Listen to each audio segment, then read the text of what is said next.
Today's video is all about calendars and how to create calendars in Microsoft Excel or any spreadsheet, Microsoft Excel or Google Sheets. And tutorials online don't seem to use the full power and potential of Microsoft Excel to create a truly dynamic calendar. So a truly dynamic calendar, you should be able to change the date at the top. Everything underneath should change, and you should get the dates for that calendar below. So what I'm going to do is I'm going to create a calendar over on the right hand side here, and I'm going to follow the way that most tutorials go, and then we're going to change one thing which will make the calendar a lot more dynamic. So what would usually happen is we would put in our days of the week here: Monday, Tuesday, and then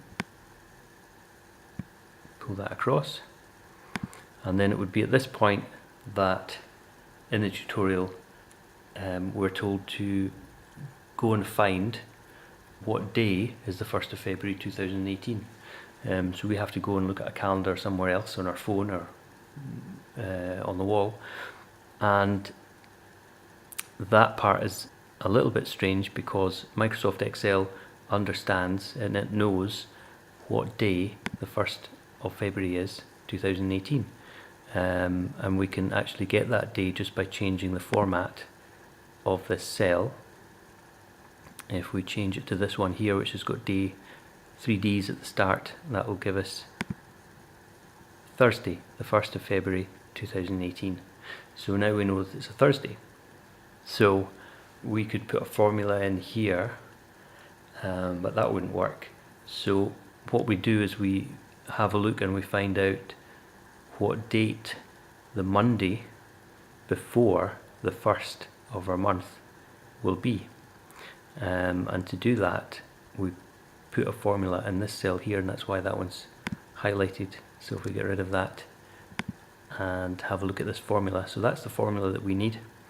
We're going to use J3 instead of B3. We're going to do equals J3 minus weekday J3 comma 2, I'll explain that in a minute, plus 1. And that's showing us as the 29th. We can see there Monday the 29th of January, 30th, 31st, and then Thursday the 1st. So in here we can do equals this plus 1, and this is all the same, exactly the same standard things that tutorials online will show you to do. You're just adding to the dates that you already have. So we do equals here plus 1, and we can drag this one down, and then we can drag this one down as far as it needs to go, like that, and then we have our calendar.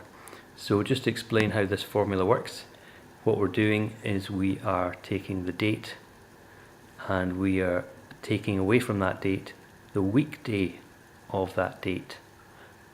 And by that, if we do equals week day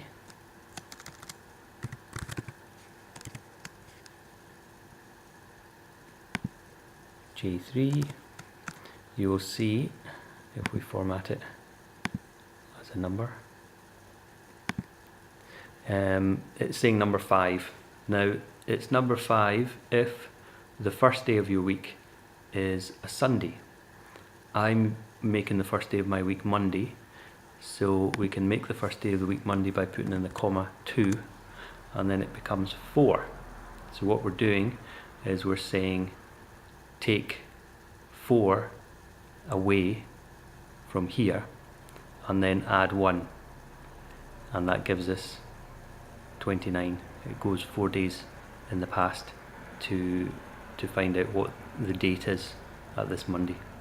Now the good thing about having this weekday function in here is another thing that I like to do is I change this from just being Monday and I change it to equal this date.